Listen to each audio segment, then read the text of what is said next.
We all know the old saying, you are what you eat, but how many of us really truly know exactly what we are eating? Today we'll be taking a closer look at the importance of educating yourself when it comes to the food you eat. Let's talk about organic foods. What are organic foods? According to the Mayo Clinic, only foods that are grown and processed according to the USDA organic standards can be labeled as organic. The guidelines required for titling such as natural or all natural are not as restrictive as the requirements for organic foods. Organic farming does not allow the use of chemicals, and it incorporates ethics into farming practices that help to preserve land and treat livestock better. Food can be grown either conventionally or organically. We're going to take a closer look at the tactics used in conventional farming. Conventional farming uses synthetic chemicals, which includes pesticides, fertilizers, herbicides, fungicides. These are all used to rid crops of weeds, protect them from elements, and to protect them from animals. Pesticides contaminate water and food. A very important study conducted by Elizabeth Gillette in 1998 showed the impact of pesticides on children in an agricultural community in Mexico. What she found was devastating. Pesticides were contaminating water and food, and because of this, there was a direct result in the developmental characteristics of children. Children were having a harder time in both learning skills and physical development. Another tactic used in conventional farming is the use of hormones. Hormones are used in order to increase the amount of tissue development, but also used in dairy cattle. An example of this is dairy cattle on average should be producing up to 10 gallons of milk per day.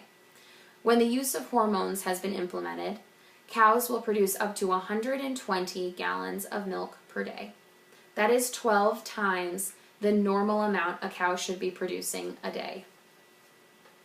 According to Greening Princeton, hormones increase the risk of cancer in humans.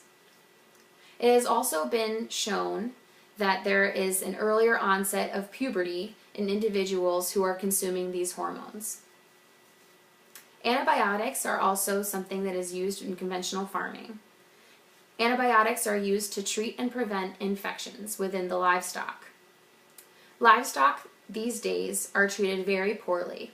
They are grouped together in small spaces, and because of this, the incidence of infection increases, just because of sheer proximity of animals living close together.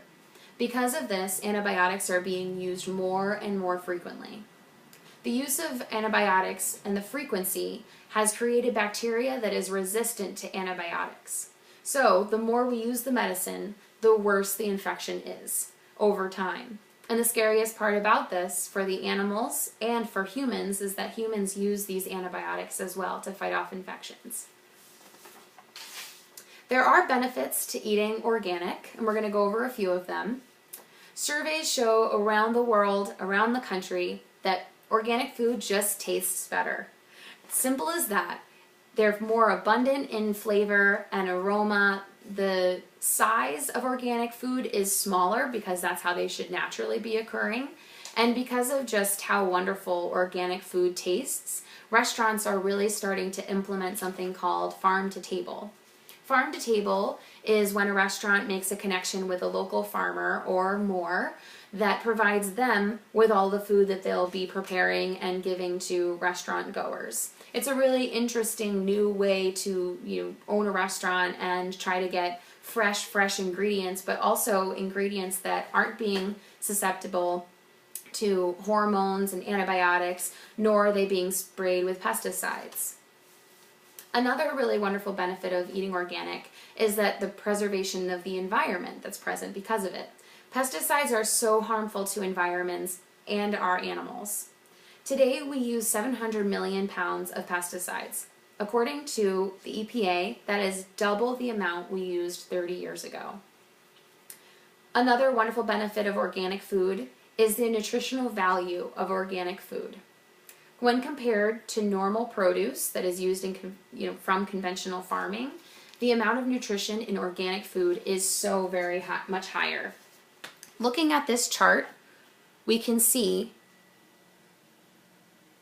and compare just how much more value in vitamins and all of the wonderful pieces of our produce that exist in organic when compared to non-organic. The blue is organic, and conventional farming produce is the red. The level of antioxidants in organic food is so much higher when looking at this chart.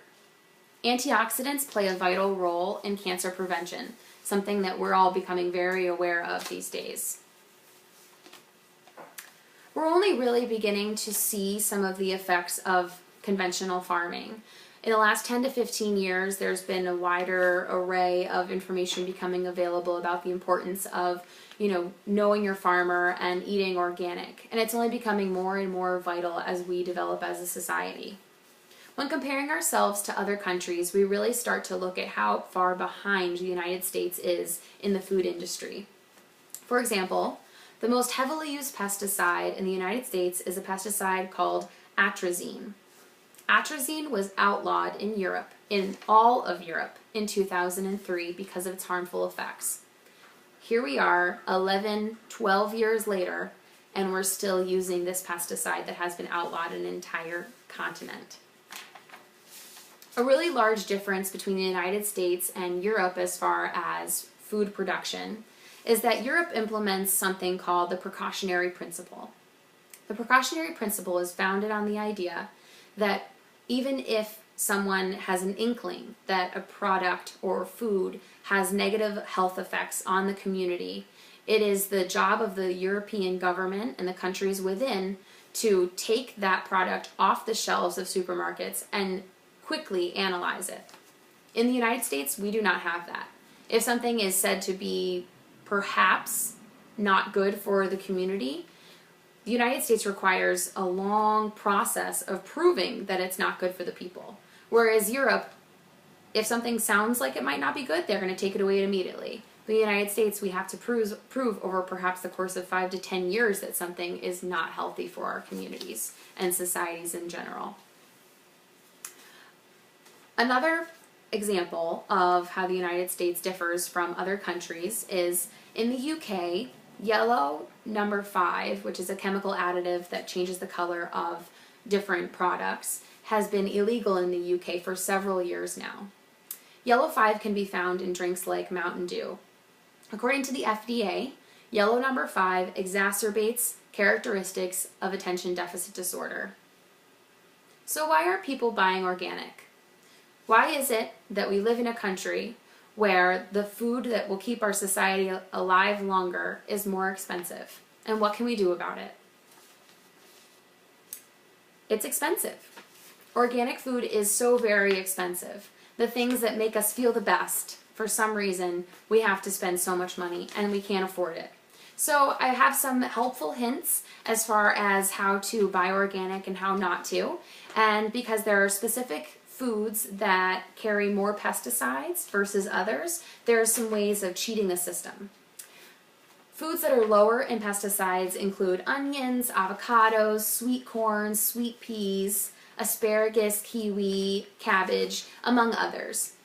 Foods that you really should buy organic because of the sheer amount of pesticides in them: celery, peaches, strawberries, apricots, apples, blueberries. Some fruits and vegetables have higher levels than others, primarily because of the membrane of the fruit itself. Avocados have a very protective outer shell, so they're not as susceptible to pesticides. However, celery doesn't have, that outer kind of shell, and so it has a higher level. With this information, I hope that you can make a sound judgment as far as what you would like to do and the foods that you would like to eat. Also keeping in mind that these pesticides and chemicals, growth hormones, antibiotics, have the largest effect on youth and developing children.